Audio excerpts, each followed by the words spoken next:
My new novel, Mr. Secrets, is out now. I'm very happy with how this book turned out. If you're a fan of The Warning Woods, I think you will love it. You can order a paperback, hardcover, or ebook through Amazon, and soon there will be an audiobook available on Audible and iTunes as well.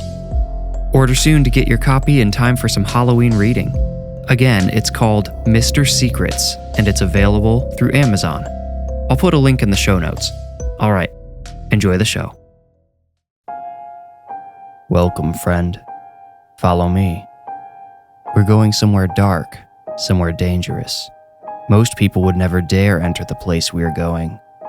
There's no telling what horrors we'll find, what terrors we'll uncover. Don't say I didn't warn you. We might discover terrible monsters lurking there. Be careful, they could follow you out. Or maybe they're already inside you. Are you afraid? Good.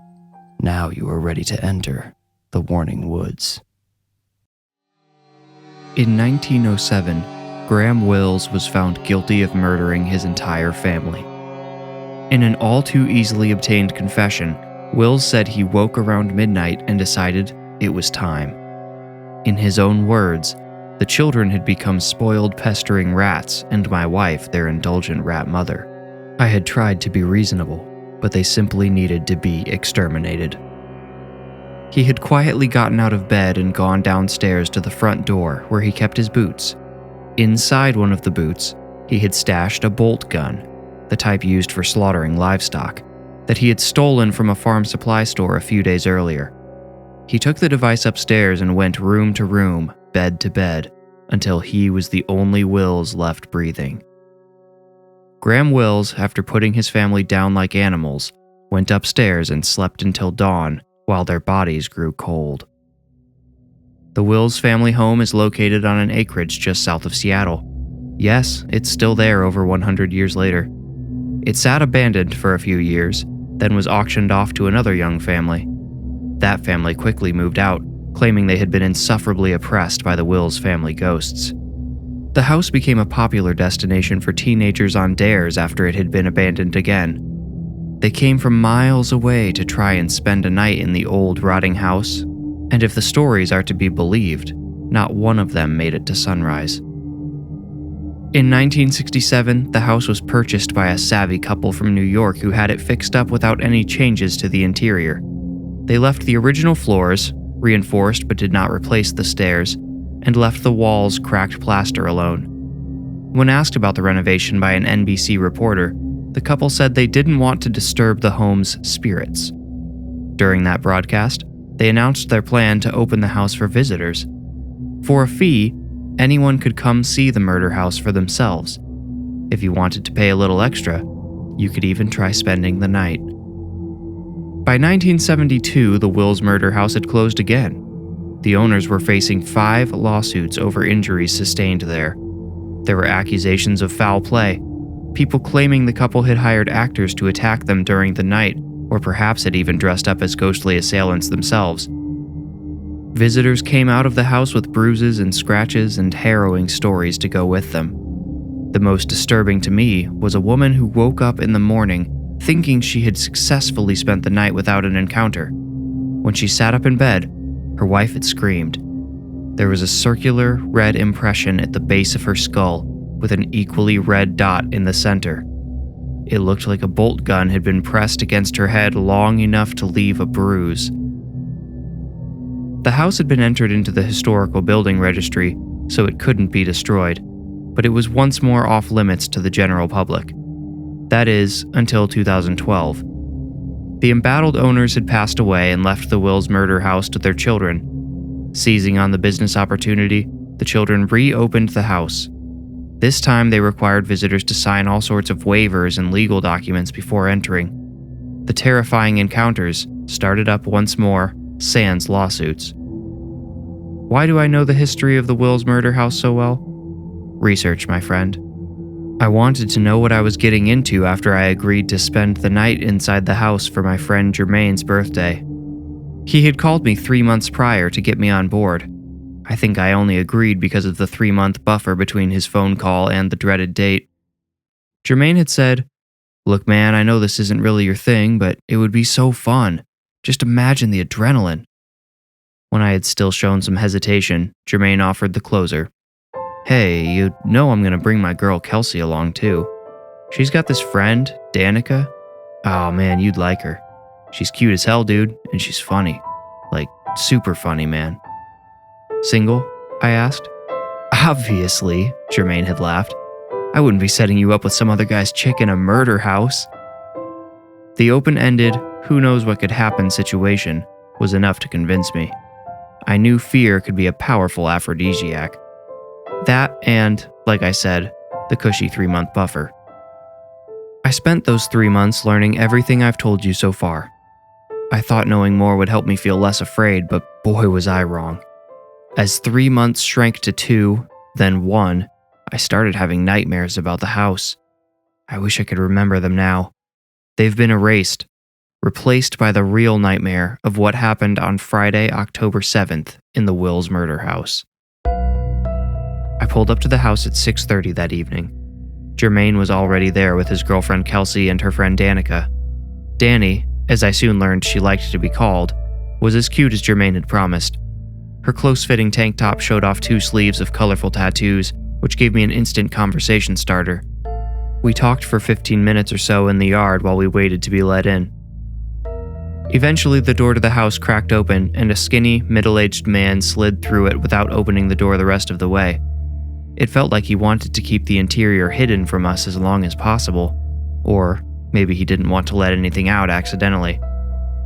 Hello, you must be tonight's guests, he said with a forced smile. That's us, Jermaine confirmed. The man brought us in, but wouldn't let us pass the entryway until we had each taken a clipboard full of paperwork and signed everything on it. Having driven all the way down from Seattle, I wasn't about to get turned out, so I signed each page without hesitation, as did everyone else. Once he checked all of our signatures, the caretaker said, "All right, let's start the tour. Follow me." He showed us the ground floor first. The house has a simple layout that, to me, felt very claustrophobic. For example, the living room had one door leading in and no other way out. The entryway was sort of a short hallway leading to the kitchen, which was another dead end. I didn't like how the house sort of funneled its inhabitants into these disguised cages. I also didn't think the house was up to current fire code standards, but that wasn't my problem, and I said nothing about it. Upstairs, the caretaker showed us the bedrooms. There were 3 in total, but only 2 were open. You'll be staying in the children's rooms, the caretaker explained. This is one, the other is across the hall there, so you'll all be close to each other. What about the 3rd room? I asked, glancing at Danny. Of course, I hoped we might share a room, but I didn't want her to feel like she had to. The master bedroom. I apologize, but that room is off limits to guests. We use it for storage, cleaning supplies and the like. I hope you understand. Sure, Jermaine said, giving me the side eye. These beds, Danny started, sort of mumbling but just loud enough for our tour guide to hear and fill in the rest of the question. Not the children's beds, don't you worry. Beds were quite small in those days and don't quite meet today's standards. That and, obviously, the result of Mr. Will's actions left them highly unsanitary. Highly unsanitary, I had thought. What a sterile way of saying they were soaked in the blood of children. However, the guide continued, if you look under the beds, you can see the stains left behind by the blood that dripped through the mattress. Groans of disgust from everyone but Jermaine followed this revelation. When he concluded the tour, the caretaker bid us a safe night and drove off in an old pickup. Finally, Jermaine said as we watched the dust billow behind the man's truck. We got this place to ourselves. He motioned for me to follow him to his car. The girls came outside to grab their bags too. I handed Danny my backpack after slipping my keys into a pouch on its side. I asked her to put it upstairs in one of the rooms, but was careful not to specify which one. Jermaine opened his trunk and grabbed a cooler. He told me to grab the suitcase that had been shoved in behind it. The girls put the bags upstairs in the bedrooms, then got comfortable in the living room. We brought the cooler and suitcase into the living room and joined the girls on the couches. Jermaine opened the cooler, cracked open 3 Coronas, and passed them around before opening a 4th for himself. So what are we gonna do all night? Danny asked. Jermaine kicked the suitcase and said, I brought some games and stuff, but let's wait until everyone's finished their beers. Why wait? Asked Danny. You can't drink and play at the same time?" Jermaine just smiled. He turned to me, and I thought he was going to wink again. Maybe he did, and I just blinked. He clearly thought I had some idea of what he was plotting, but I felt as confused as Danny. "Because," he started mirthfully, "I want all of you a little buzzed for the first game we play." "Oh no, Jay, what are you doing?" Kelsey whined. Her boyfriend maintained his stupid grin and his silence, but as he looked around at each of the three faces glaring back at him, Jermaine broke character. "Oh, come on, guys. You really want me to spoil the surprise now? I'm not even spooked yet." "You'd better tell us right now, or I swear to God I'm sleeping in the car," Kelsey said. Jermaine raised his hands in surrender and leaned forward. His eyes bounced between the rest of us as he unzipped the suitcase at his feet. With a ba-ba, he flipped the top open and revealed a box laid flat across the top of his clothes. "Oh, Jay, come on," Kelsey shouted into her hands. Her voice was muffled by her fingers. She stepped out of the room, but quickly turned back around and re-entered. She pointed a firm finger at the box. "Put that back in the car right now." Danny looked equally horrified. I actually didn't see the box right away. The top of the suitcase was being propped open by Jermaine's calf, and it was blocking the label from my sight. I had to stand up in order to see it, and immediately understood the girls' reactions. The box said, "Mystifying Oracle" at the top, and underneath in giant creepy letters, "Ouija." "Oh, hell no, dude," I said, shaking my head. "What?" Jermaine sputtered. "It's just a dumb game I found in my parents' basement. I think someone gave it to me when I was like 10. You guys wouldn't think it was anything more than that if we were literally anywhere else." "Yeah, because those other places aren't already haunted by a murderer, you idiot," Kelsey snapped. "See why I wanted you guys drunk first?" Jermaine removed the lid and pulled the Ouija board out of the box. He set it down on the coffee table in the middle of the room and tossed the white plastic planchette it came with onto the board. It landed with a loud snap. Danny screamed. Everyone else jumped at the shrill sound. "Somebody just walked past," Danny whimpered, suddenly quiet. She had gotten to her feet and was pointing at the doorway. I tapped Jermaine on the shoulder as I walked past him to investigate. He followed just behind me. "Hello?" I called through the doorway.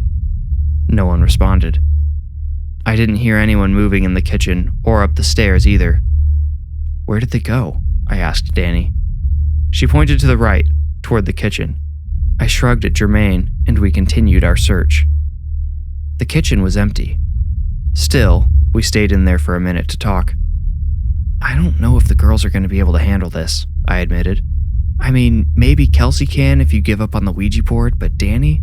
I think she's going to have an aneurysm if we stay much longer. She's already seeing things." "Wait, you want to leave?" Jermaine asked, seeming scared of the answer.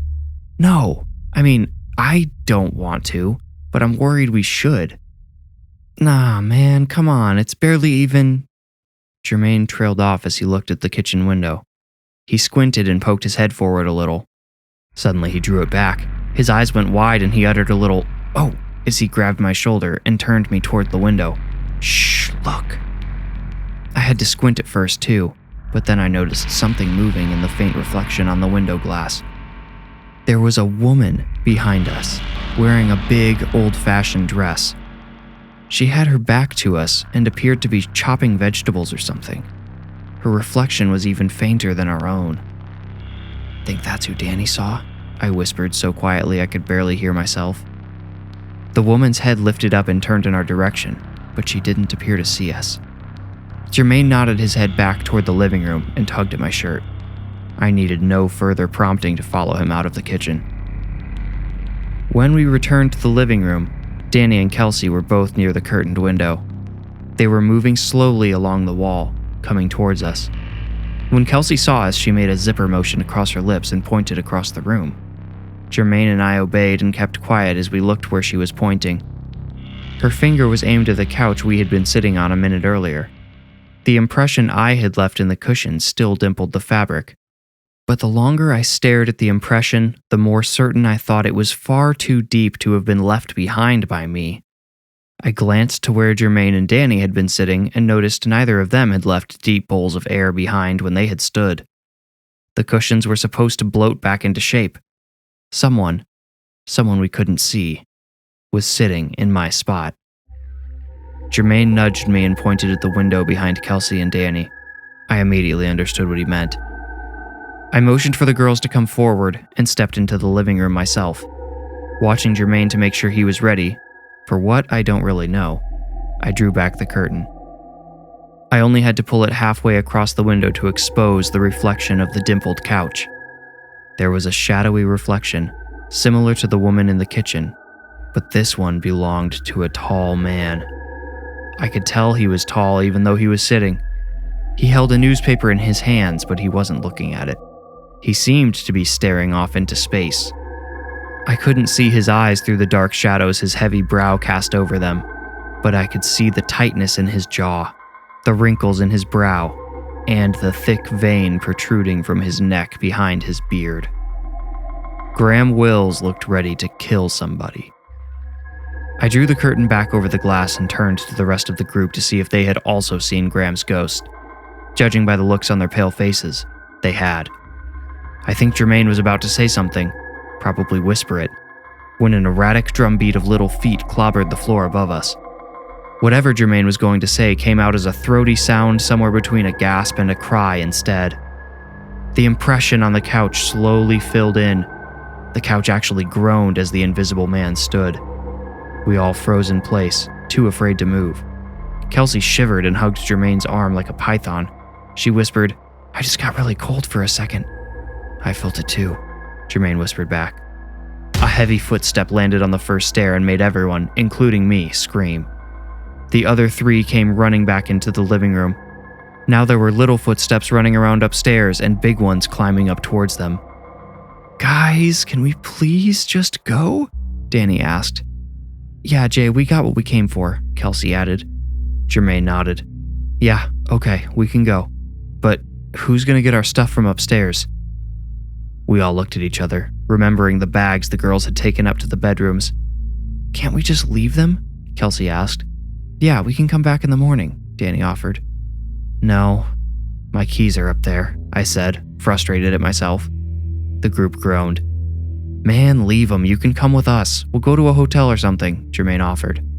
I considered this idea, but the thought of leaving all of my belongings in this old, unprotected house bothered me as much as the footsteps we continued to hear above us. "It's fine. I'll just go up myself and get the bags," I said. "Danny, do you remember which room you put mine in?" "The one on the right," she said. I wanted to get my bag first in case that was all I had time to do. I could tell everyone wanted to stop me, but was glad no one tried. I know it sounds irrational, but I knew I would have spent the rest of the night imagining spirits going through my things, or worse, someone breaking into the infamous house and taking everything, including my car. As I took my first step up the stairs, I shuddered. The sound of my Nike on the wood matched the footsteps we had heard go up a few minutes before. "Hurry up, man, I want to get out of here," Jermaine said. I nodded. I pretended I was just going up a normal flight of stairs in a normal house on a normal night. Just going up to get my wallet and keys. No biggie. This delusion came easier when the footsteps upstairs went quiet. I thought they might have heard me coming, then quickly banished the thought from my mind. There were no ghosts. Ghosts weren't real. Ghosts still weren't real when I reached the room on the right and found mine and Danny's bags. They were thrown onto the bed that I'm still convinced we would have shared had the evening taken a different route. The other bedroom door was wide open across the hall, and I could see Jermaine and Kelsey's things on the floor. There still wasn't any activity to be concerned about, so I decided just to take everything so we wouldn't have to come back in the morning. My hands were completely full with everyone's bags, until a violent knocking on the master bedroom door made me drop them all. The knocking didn't stop. It didn't even pause. What sounded like a fist hammering the inside of the door went bang, bang, bang, over and over until the others came up to check on me. Even then, the banging continued. "Come on, grab this stuff and let's get out of here," Jermaine shouted over the banging. That's how loud it was. A grown man standing 2 feet away had to shout to be heard over it. The girls quickly grabbed the closest bags, and Jermaine picked up the last one, then grabbed my shirt and pulled me toward the stairs. I don't remember this, but he said I was sort of transfixed by the locked door. We all barreled down the stairs. It was hard to tell with 8 feet stomping on those steps, but I could have sworn there were more footsteps pounding their way down, belonging to feet we couldn't see. Jermaine opened the front door and ushered the girls out. I tossed a glance at the living room and saw the cooler and suitcase still on the floor. I wanted to get out, but I told myself if I could just handle a few more seconds inside, we would never have to return to the Wills murder house again. Jermaine gave me a funny look and pointed out the door. "Hang on," I said. I ran into the living room and popped the handle up on the cooler. Then I reached for the suitcase, but realized it hadn't been zipped. Not wanting to spill all of Jermaine's belongings as I dragged the suitcase along, I bent over to zip it up. A floorboard creaked behind me and I looked back, thinking Jermaine had come to help. Instead of my tall, handsome friend, I saw 3 little children. I couldn't see them in the room, but like their father, they were reflected in the window. 2 boys and a girl, all between 8 and 12 years old, all colorless and transparent, standing behind me with their hands behind their backs like they were patiently waiting. I froze halfway through zipping the suitcase. "Connor, let's go!" Jermaine yelled.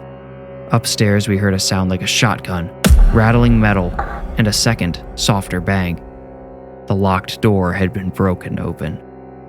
"I'm sorry," I whispered to the invisible kids. It sounds stupid now, but it seemed right at the moment. I finished zipping the suitcase and took its handle in one hand, the coolers in the other. A new sound reverberated upstairs. Something was rolling down the hallway. In order to be more quiet, I lifted the suitcase and cooler off the floor as I crossed the living room.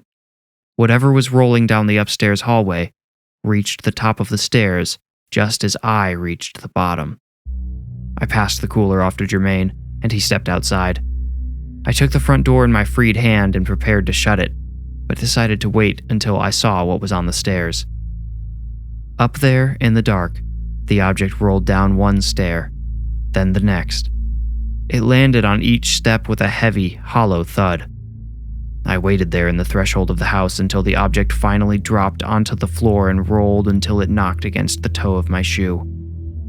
It was a rusty cylinder with a pistol grip and trigger. A bolt gun. The bolt gun.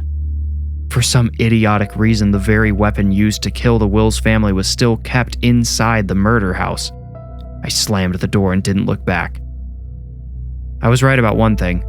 I wasn't able to stop thinking about the spirits in the Wills murder house for the rest of the night, or for long after.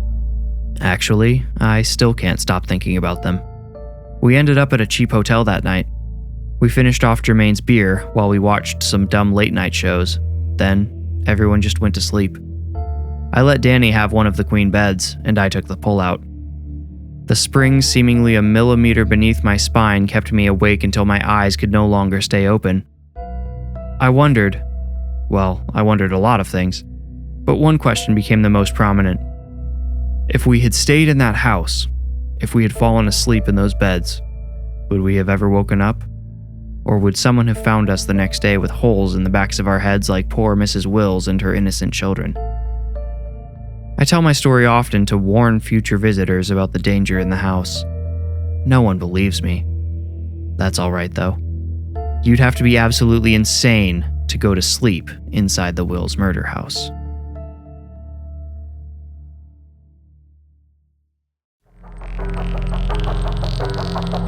You made it out. Congratulations. If you enjoyed the story, please rate and review this podcast wherever you like to listen. Reviews are the best way to support the podcast and help it grow.